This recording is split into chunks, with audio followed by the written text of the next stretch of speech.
Hello and welcome, ladies and gentlemen, to today's webinar. I'm Dr. Tabor Smith. On behalf of Genesis Chiropractic Software, I'm here with an amazing chiropractor and just a marketing guru, a genius really, and I followed Dr. Michael Beck I've been following him for a while now. He's helped a lot of chiropractors. He puts out some amazing stuff. He's president and owner of DC Practice Tools. They develop marketing tools for chiropractors. This guy is an expert in chiropractic news ads, internet, email marketing, networking, and it just on and on. So, Dr. Beck, thank you for being here today, and we really, really appreciate the fact that you're here to share some huge value with us. Thank you. Hey, Doc. Well, thanks for bringing me on. I'm looking forward to talking about marketing and seeing how I can help chiropractors bring in more new patients. Awesome, and I'm just really looking forward to what you have to say as well. I'm sitting here with a pen and paper, getting ready to take down what you got. And so, without any ado, I'm just going to go ahead and hand it over to you and let you take it away. Okay, great. I just want to make sure before we start that everyone can see the screen just fine. You can see the slides. It looks good. Yep. Okay. All right. Thanks, Doc. Well. Really what I specialize in is marketing to condition-specific niches. And I believe that this is the fastest way to get new patients into your practice. I've certainly found this out the hard way, and so much of what I do is help other chiropractors get quality new patients into their office and hopefully save them a few years of pain and loss of money and loss of time. And I'll tell you a little bit more about my story in a moment. But I think that many chiropractors have been told different things about marketing throughout the years, and many are still trying to practice like they should have, practiced 30 years ago to get new patients in. But those things aren't working today. And so what I really had to discover a few years back is how to get in the kind of new patients who wanted to stay, the kind of new patients who wanted to pay, and those who would get better and refer. And that's what I call a quality new patient. It's not saying that other people aren't worthy of care. Certainly I want to help as many people as possible, and so should you. But we all know that there are people who come into our practices who are more willing to follow our recommendations. They get better results. And so as you open your door to accept whoever comes in, you should also be spending your marketing dollars on those who make the best patients. And this is just a quick picture of my family. We have a couple of more kids now since then, but this is us a few years ago at the beach. And really what I wanted to do in chiropractic, in addition to help people, was I wanted to earn more in my practice. I wanted to work less and enjoy life, particularly with my family, with traveling. I don't know about the listeners today, but for me, I would spend many years working at my office and not taking a vacation, because vacation time was time that we lost money. And so if you were going to take a week off and you lost thousands of dollars, it's just better not to take a week off. And of course, this has an effect on the family, has an effect on our own health, and has an effect on our wife or husband if you're a female doc as well. So I wanted to get to a place where I could do these things, and it wasn't until I figured out the marketing and figured out how to run my practice the right way that I could do these things. So, you might be asking, who am I? Why should you listen to me? Some of you may not have heard of my story. It's not really because I'm some sort of guru that came up with all the answers, but I did struggle for many years to bring in enough new patients to grow my practice. And marketing played a huge comeback in my practice. At some point, I didn't even have time to go out and do the spinal screenings, and I certainly was not wasting bad money on ads anymore. It's not necessarily the spinal screenings were bad, but I simply was so busy in my practice that if we did one, I would have to send somebody else to do it for me. And of course, I could stop throwing away thousands of dollars I was wasting on bad marketing out there, much of which I had spent in the first couple of years of my practice. My ads brought in $20 million. This was in 2012 for chiropractors around the U.S. Here's just one example. You see in the red there, this doc said he collected $35,000 to $40,000 per month from one full-page decompression advertisement in the newspaper. So here's a doc bringing in an extra 40 grand per month from one of my newspaper ads. In this case, it's decompression, but I've written quite a few other ads as well. But I didn't start off real successful out of school. I almost lost everything I had, and in fact lost quite a bit as far as houses and cars and things like that. I did graduate from Parker Chiropractic School, and I think that was a great place to learn the art of chiropractic, the science of chiropractic. I went into practice immediately and thought that I could just take off and do well. But within 2 years of practice, I was on the verge of bankruptcy, and I had no idea how to run a business, no idea how to run a chiropractic office, get new patients. I really thought if I showed up and put my shingle on the door, put my sign out, that I would draw enough new patients in to do quite well. And as most of you know, that is not an effective marketing strategy. Here is just a little bit of proof of QuickBooks. QuickBooks is an accounting software. And so this goes back and looks at 2004. I took this image in 2008, but it shows the 2004, the last 6 months of the year. You can see in August, I was just starting to make a comeback. But in June and July, I was bringing in $3,000–4,000, and my overhead was about 15 or 16. And so not only were none of my bills getting paid, including my rent on my building that I was operating out of, but also my house payment wasn't getting paid, my car payments weren't getting paid. And in August of that year, I learned some very important lessons about marketing. I learned some very important lessons about how to run my practice. And as you can see, by the end of that year, I not only was making almost $25,000 a month, but I was able to go back and pay off all the outstanding balances that we owed on our debts and our house and on our practice, and get things caught up again. And from there, it just continued to rise. So much of this had to do with marketing, and I'll show you some of the things I learned here in a moment. Let's look at, though, where most chiropractors messed up, where I messed up.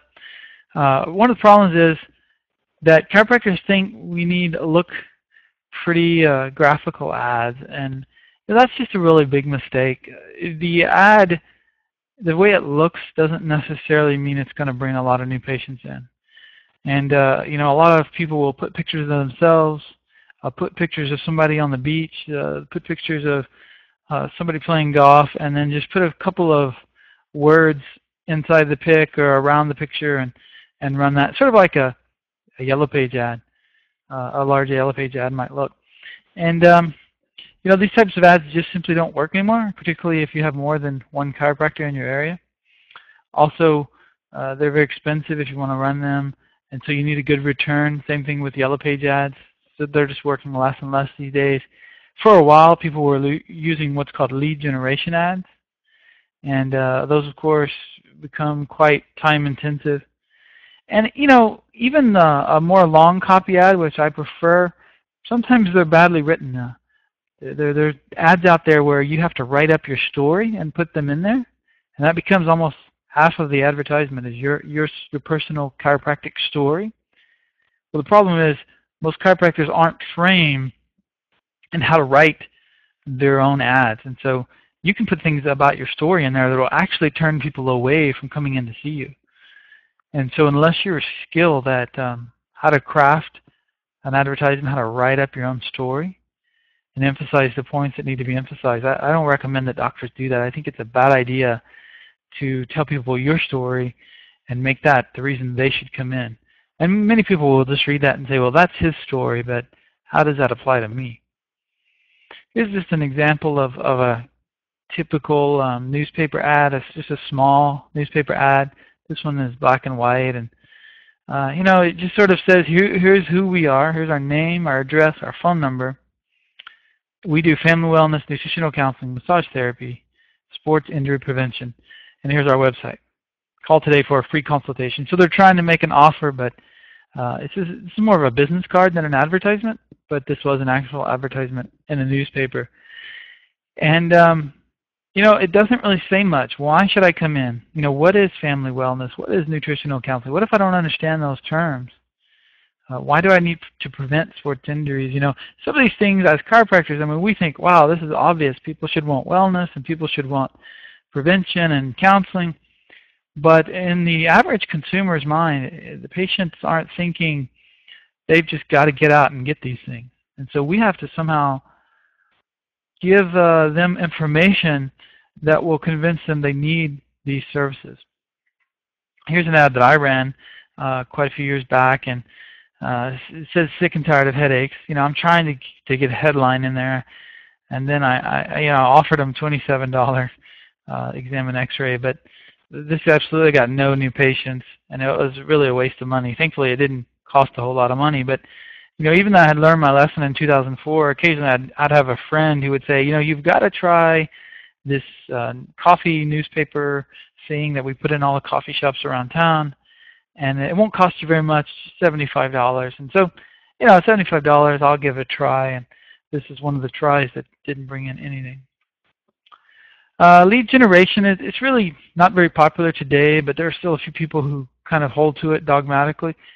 And, you run a little ad like this, they call in the number, they leave their information, then you send them a free report, and then you send them another free report, and you send them another free report, and you send them postcards, and then hopefully they'll call at some point.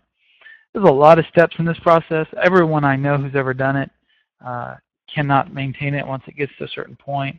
So then you have to hire staff to do it.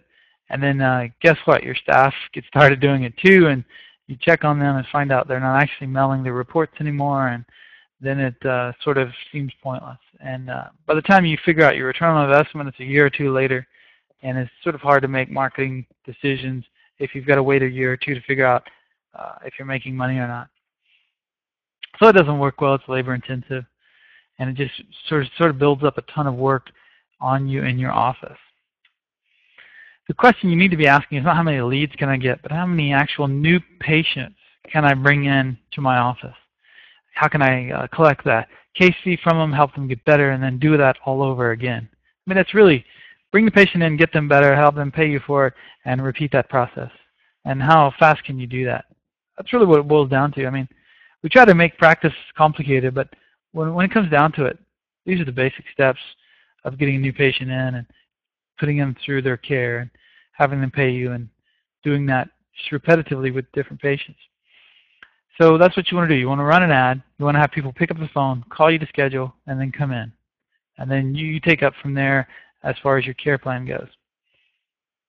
And then, of course, when you do that, you know what ads work well. You say, I ran this ad, I got X amount of new patients, but when I ran this other ad, I didn't get as many, so I want to stick with the best one now and run that until it doesn't work anymore, and then I'll use these other ones.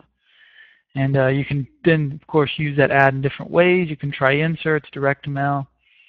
So what kind of ad am I talking about? Well, to show you the ad that I'm talking about, I need to cover just quickly the history of marketing, modern marketing. A lot of us, we sort of don't want to think about history, and that's unfortunate because we can learn a lot from the mistakes in history. And there's the old saying that we're destined to repeat the same mistakes if we don't look back in history. And the modern marketing started in the early 1900s, and there was a marketing company that was starting to run ads for different companies back then, and they really founded the modern advertising industry. And the president, named Albert Lasker of this company, he wanted to find somebody who could really tell him what the true definition of marketing was. And there was a young marketer at the time named John E. Kennedy, and he heard about this job offer, essentially.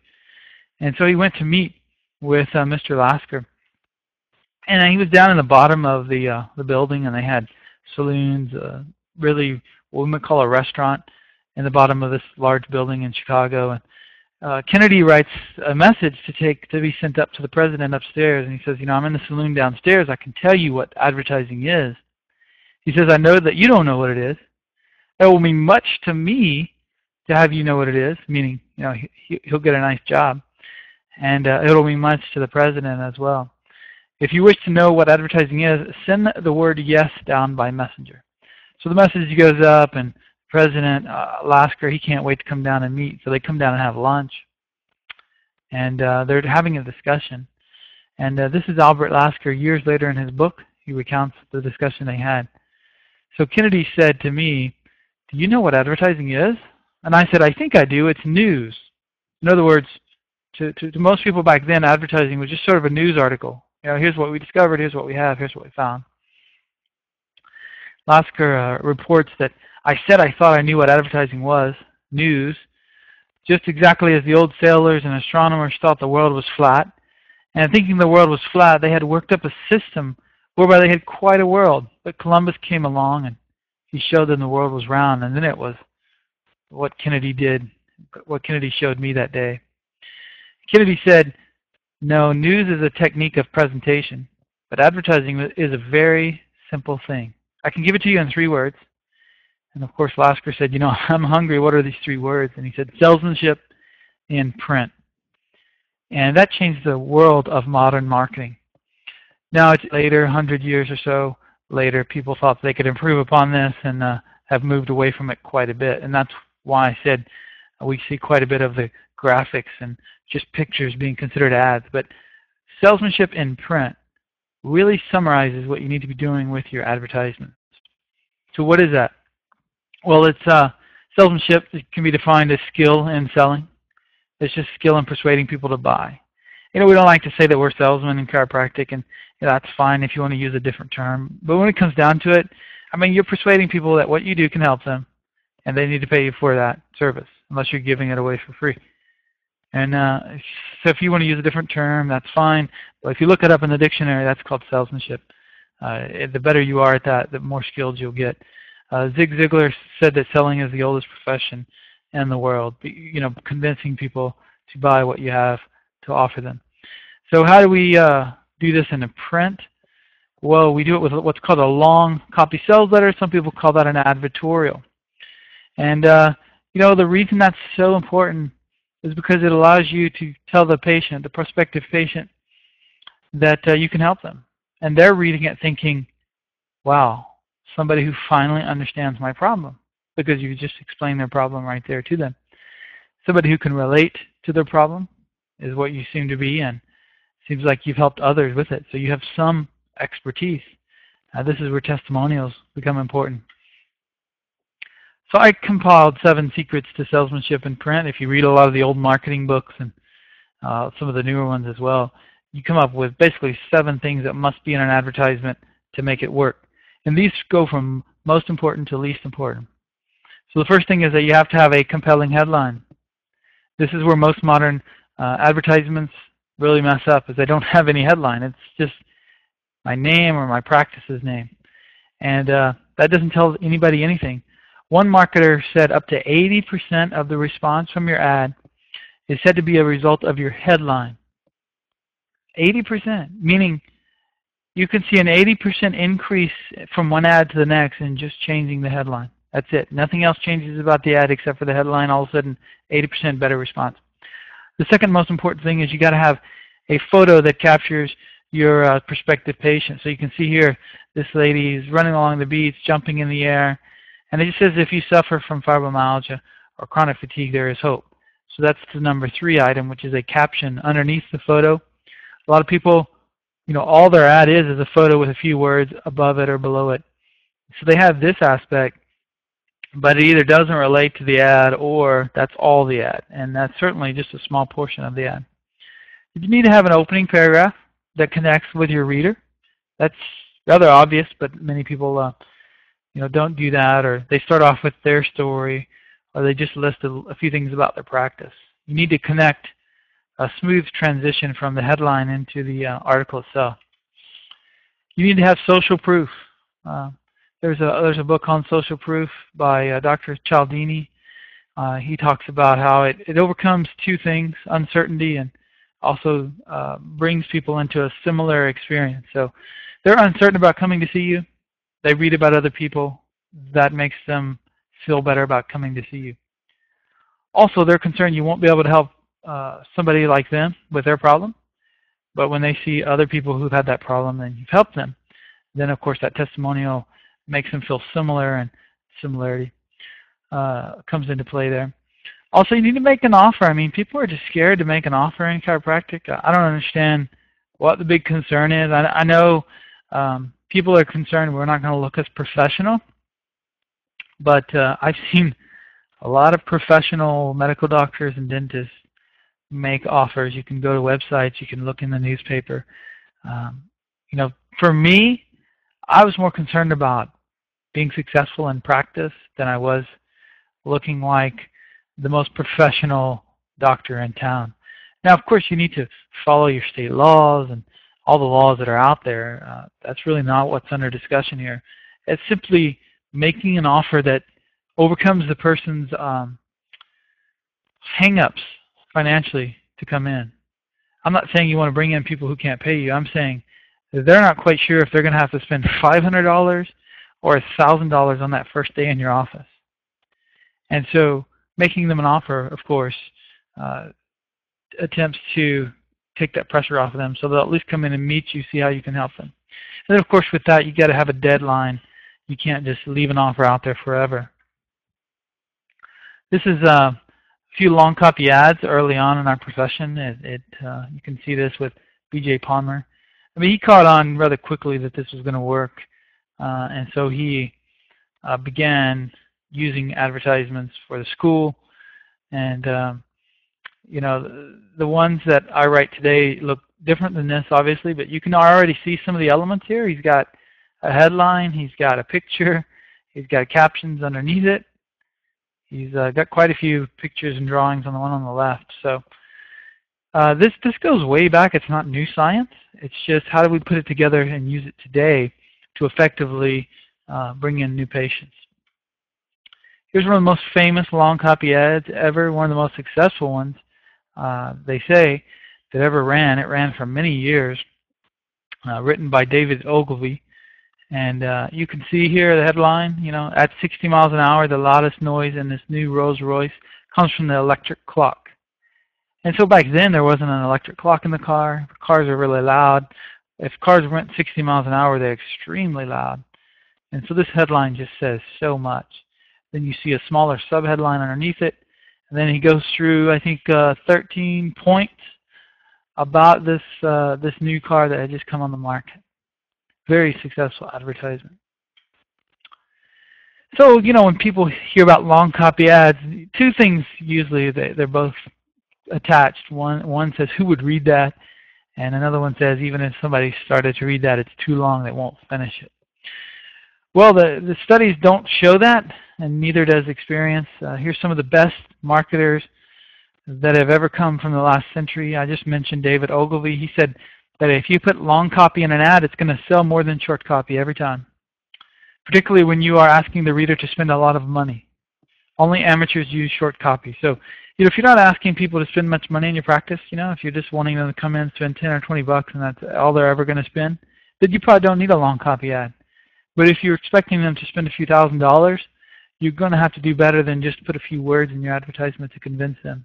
I'm not saying that you are convincing them in the ad itself to spend that money, but they need to feel strongly attached to the reasons for coming in. Victor Schwab, he wrote a classic book on how to write a good advertisement. And, you know, he tells a story about a guy who said, I'll bet you $10 I can write a newspaper page of solid type, and you read every word of it. Because this other guy was saying, look, nobody's going to read that. That's too long. And so the guy said, yeah, you know, I don't even have to write I don't even have to write a line of it to prove my point. I'll only tell you the headline. The headline was, this page is all about Max Hart, which was the guy he was arguing with. So just put your name in there. This page is all about Michael Beck. Well, if I see that in a newspaper, well, I'm going to pick it up and read it. Of course I am. That's my name. Well, just put the condition of the patient in there. Patient sitting home, they're suffering from sciatica. This page is all about sciatica. If that person's suffering sciatica and they see that headline, of course they're going to read it. Jay Abraham, a much newer marketer than some of the guys I already listed, you know, he says whether it's an email or a letter, make it long or short. What's the question? He says make it long enough to tell people a complete, informative, and interesting story. The guy who wrote Guerrilla Marketing the book series, and the one he wrote with Seth Godin. He said, don't be afraid to use lengthy copy. It's been statistically proven time and time again that ads with more copy draw better than those with less. See, here's one of the problems is chiropractors, we talk about our patients responding emotionally, and we try and give them a logical, scientific presentation of what's wrong with them. We want them to make a decision to pay for that care, not based on emotion. But then when we have advertisements, when we decide what we're going to do for marketing, we base that on emotion. We ask someone else to tell us what they think. We ask our CA or our Ys, and or we just look at it and say, yeah, it doesn't look that pretty, so I don't think that's going to work. Here the guy is saying it's statistically proven time and time again, meaning these types of ads have always been shown to do better than other types of ads. Scientific Advertising, another book written in the early 1900s by Claude Hopkins, he said that some say, be very brief. People will read but little. Would you say that to a salesman? With the prospect standing before him, would you confine him to any certain number of words? That would be an unthinkable handicap. So, even back then, 100 years ago, people were saying, nobody reads anymore. They're not going to read that advertisement. That's even more so today. I mean, people don't read as much. They're watching more TV and on the internet. But you still want to use the words, the space that you have to explain what it is you do and why they should come see you. Imagine a guy sets up a brand new car dealership and he hires all his salesmen and he says, look, people, they don't like to talk very much anymore. They don't really want to hear all that stuff you have to say. You're only going to get 10 words with each customer who comes in. That's all you can say is 10 words. Now, of course, some of us customers wouldn't mind for some of these car salesmen to be a little more brief, but they wouldn't sell very many cars. And when people come into your office, you have no problem talking to them and having them read all these forms and giving them brochures and handouts and book recommendations. They'll read the advertisement as well if it applies to them. So how do you develop the ultimate chiropractic ad? That was the question that I wondered. I wanted to develop an effective way of getting new patients in my door. I spent about 4 years studying how to do this, and I spent 6 months and a lot of money with a personal copywriting coach because I really wanted to write my own. There was none out there at the time that I thought were very good. And so I wrote and I tested a few in my offices and a few friends of mine. I just said, here, take this ad, try it, see if it works. And I probably spent $100,000 in marketing courses, seminars, coaches, travel expenses. It's not as popular today, but back then, I mean, you'd sign up for a coaching group. They require you to show up 7-8 times a year to one of their seminars. And so not only are you paying thousands of dollars to the coach, but you got to pay a lot of money to get to the different events. And so I put out my first ad. Imagine my surprise when one of the first ads I wrote brought over 2,000% return on my investment.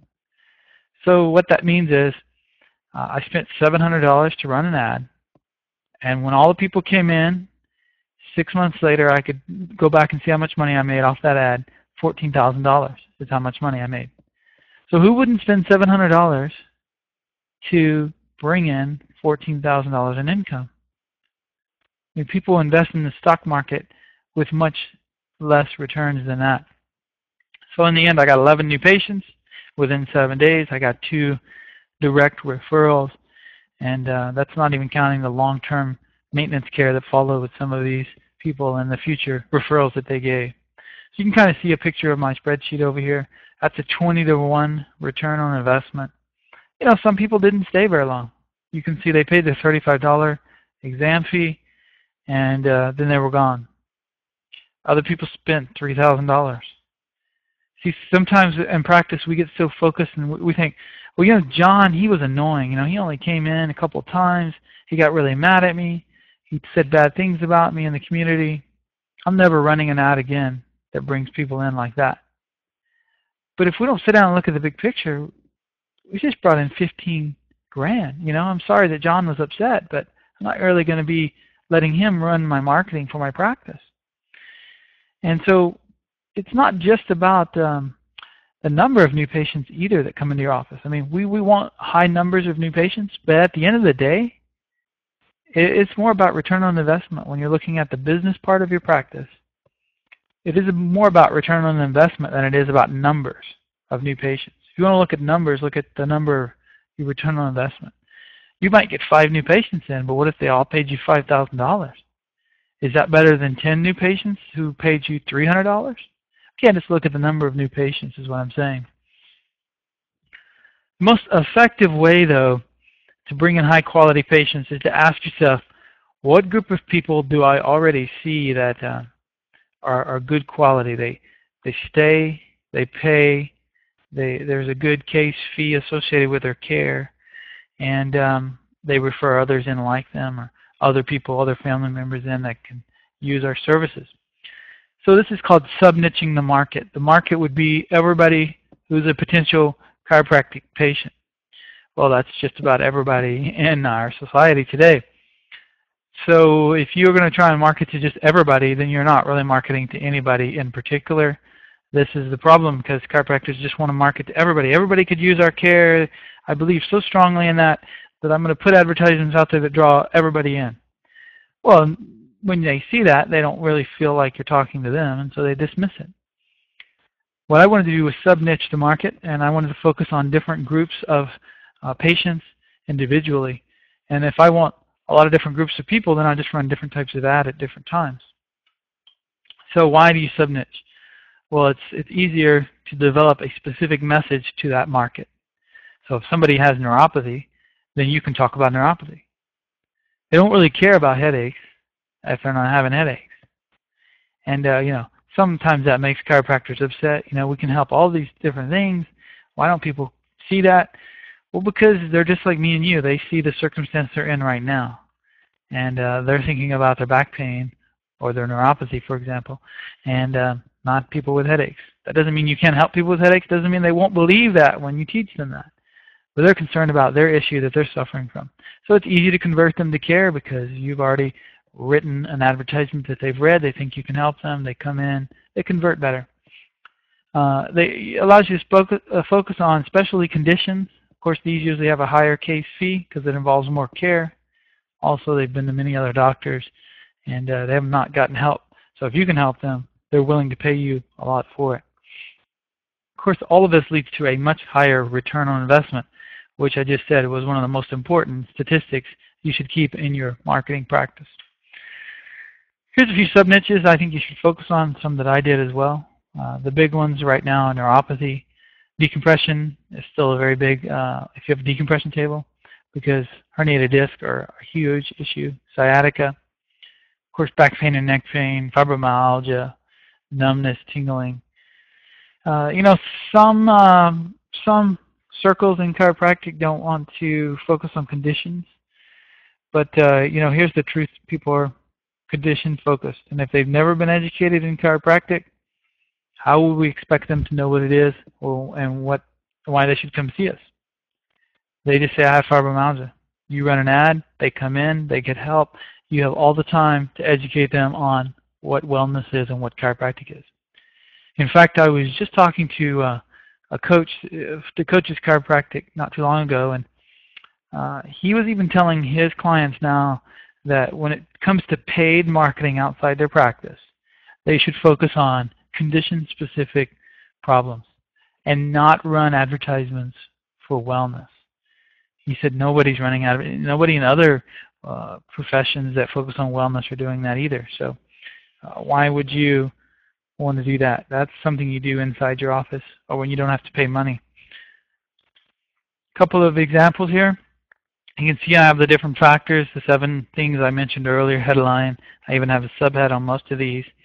A picture, caption. If we were zoomed in closer, you could see the offer and things like that. So how do you figure the return on investment? Well, you just take the amount of money you spent.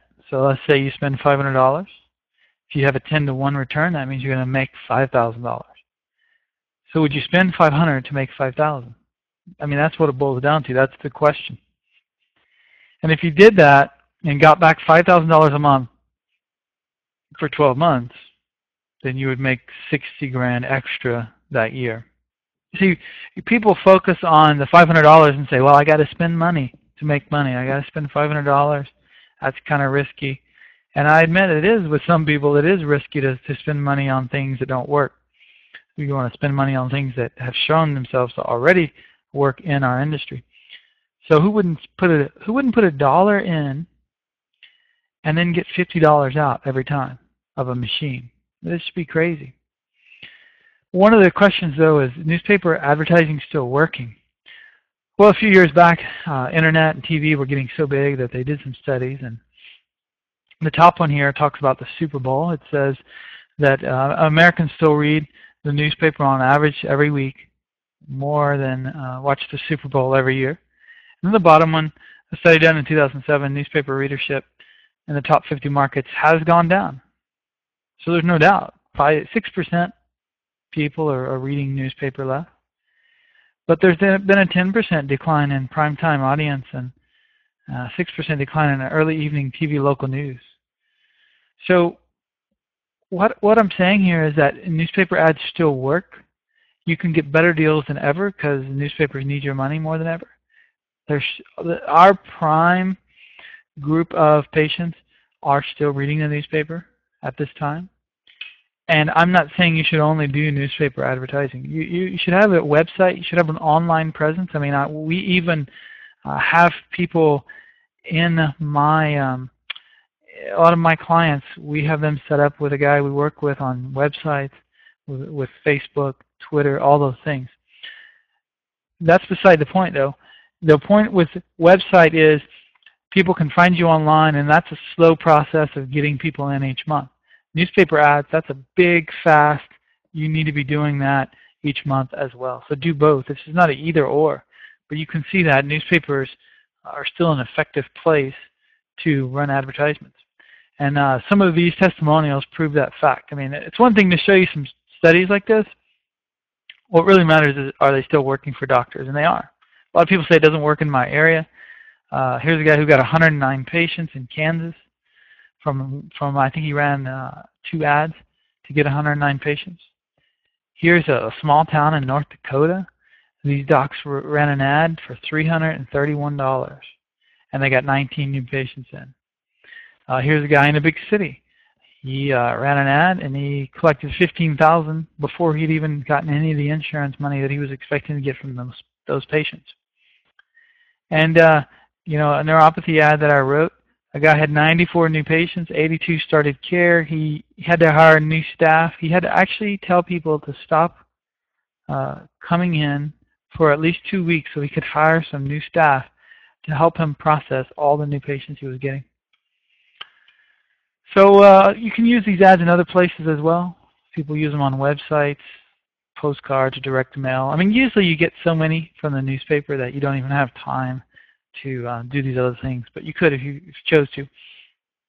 I put these ads together in a package called the Ultimate Chiropractic Ads.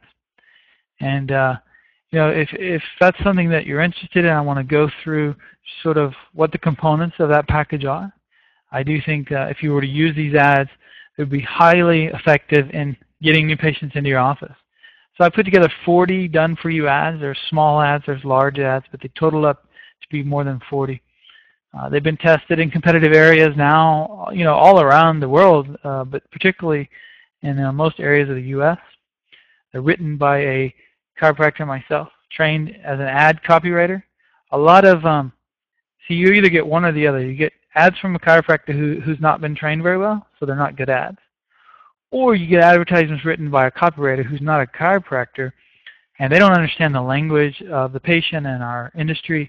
And so they start using, you know, terms like client instead of patient, and they start talking about diseases that they don't really have any first-hand knowledge of, like neuropathy and things like that. So in this case, in my case, you've got the best of both. It focuses on high-quality patients, niche and condition-specific ads, which we've already discussed. The second component, actually, you can't see all the components. I think this is 2 through 4. I have 3 manuals here. You can learn how to get a better return on investment at 20 to 1. Return on investment by just reading the short manual that describes how to do that. Another one shows you how to get the best ad placements and save thousands of dollars with your ad rep. And another one shows you how to choose the best ad schedule for your unique budget. Because a lot of people don't understand how to budget out their money and run these different ads. So I show you and give you some examples there. The fifth one is some reports, if you would like to use them. They're provided for basically a free bonus. And it's 10 to 20 pages written by a chiropractor that you just insert your name in there. And it talks about, what is the best sleeping position, what kind of foods can I eat, what kind of foods can I avoid. There's one for carpal tunnel, one for chiropractic, one for headaches, one for fibromyalgia, and one, I think, for decompression. Also, you get all this on CD. You can just put in your computer and make the changes that you need. Of course, the ads are ready so that you can pull them up in Microsoft Word, do whatever you want, put in your testimonials. Of course, you don't want to mess with the ad too much because it will mess up how it works. You just want to put in your information, testimonials. Also give you a report that shows you how to get testimonials if you don't already have some, how to use them effectively. And let's say you don't have time to read all the stuff, you just want to get this in the mail, open the package and start running the ads. Then I got a 20-minute audio that you can listen to that'll help you implement the advertisements. If you are doing decompression, then I recommend the Platinum Edition. It also has some laser ads on there, so I have 7 decompression ads. It doesn't matter what kind of table you use. Every type of table have been used with these ads because the ads don't advertise your table. They advertise your care, which is the decompression care. Also, it has 3 full-page laser ads focusing on carpal tunnel, shoulder pain, and knee problems. I can tell you that right now this knee problem ad has been a huge success in the past year. And one of the biggest results that we're seeing around the nation are people are using cold laser on knees and advertising that. That's where you're getting 80 and 90 new patients, just like neuropathy often brings in as well. I have some research studies in there if you want them. Obviously, some people really don't like the research, even though some of it's been published in peer-reviewed journals. There seems to be a sort of a bias against certain decompression research studies, so you can use that if you'd like. Also, that report that I just mentioned, you can hand the patients on how to help with their care. Also have some bonuses I've thrown in, some marketing letters like reactivation letters, event promotions, also a letter that can be used when a new patient starts care so you can get more new patients. And also a Yellow Page ad. If you choose to use it, it's not something you have to use. Yellow Pages obviously aren't a huge success anymore, but if you'd like it, I've thrown that in for free as well. So here's just a picture of the different manuals and CDs that you get. The basic edition is $9.95. The Platinum edition, which includes the decompression and cold laser ads, are $14.95. So the Platinum is the same thing as the basic. It just adds another set of 10 ads and another binder and CD. It has a 90-day money-back guarantee on either one of these. So you have 90 days to return it. All we ask is that you run at least one ad before you return it. It wouldn't be right to get it and then ship it back to us unopened. I mean, the point is try at least one advertisement. If it doesn't work for you, you can send it back and we'll give you your money back. And for being on this call today, if you hear this call later, you can take $100 off in the next 24 hours. And I'll even give you the first 5 people to order will get a free 1-year membership to my Chiro Marketing Academy. That academy goes through and shows you how to do a lot of online marketing. And you can see the different categories on that site that you can learn about. Most people pay over $1,000 for this type of deal. Let me tell you one guy regarding decompression ads, one guy who got 27 new patients in. I'll just read this testimonial. He says, update for the first marketing ad that he ran. He couldn't believe it. He said, ready for this? I ran an insert, 21,000 inserts, and a free paper, meaning people don't pay to get the paper. Printing cost him $515. Distribution cost him $376. So in total, he paid $891 to run this ad. 15-day offer, he said all he charged was $35. It expired in September 6, 2011. And so he made a grand total of $17,000 with residual collections coming in, a multiple payment program. His table was filled up for 6.5 weeks of decompression. So he got 27 at the time he wrote me this email. 7 were still remaining to be seen, and 8 had already signed up and paid in full. So the guy had made 17 grand, and all the people hadn't even come in yet. Now, he followed up later and said he had to buy a second table because this table was packed all the time. So to order, all you have to do is go to ultimatechiropracticads.com, and that's /live.html. You can see the different ad packages there. Make sure that you enter in the coupon code 15webinar, 15WEBINAR. Or if it'd just be easier for you to call my assistant, Cindy, you can call 830-584-0223, and she would be glad to help you as well. So I want to thank you, Dr. Smith, for having me on, and I don't know if you want to follow up with any questions, but I think I tried to cover the basics of how I can help others market their practice. Absolutely. And first of all, I want to thank you for your time and for the valuable information that you shared with us on the webinar. That was awesome, by the way. And I just want to, reiterate to our listeners out there that the reason why this information is just, so highly relevant is I don't know a chiropractor out there that doesn't want more new patients, is not looking for a way to get more new patients. And then the information that you bring across is even more valuable, because not only do you bring us the answer of how to get more new patients, but how to get more qualified patients so that we get higher returns on our investment. And I just think it's an answer for the problems that a lot of chiropractors out there are having. So again, I just really appreciate your time and being able to be here on the webinar for us. So thank you. Yeah, well, it's been a pleasure, and hopefully we can do it again sometime. Awesome. And we'll leave that screen up there, guys, just for a little bit longer so that you have the entire URL and the coupon code that saves you $100 as well, or even the phone number if you just want to call and order there. So again, thank you all for attending the webinar, and thank you again, Dr. Beck, and we will talk to you soon. Have a great night. All right.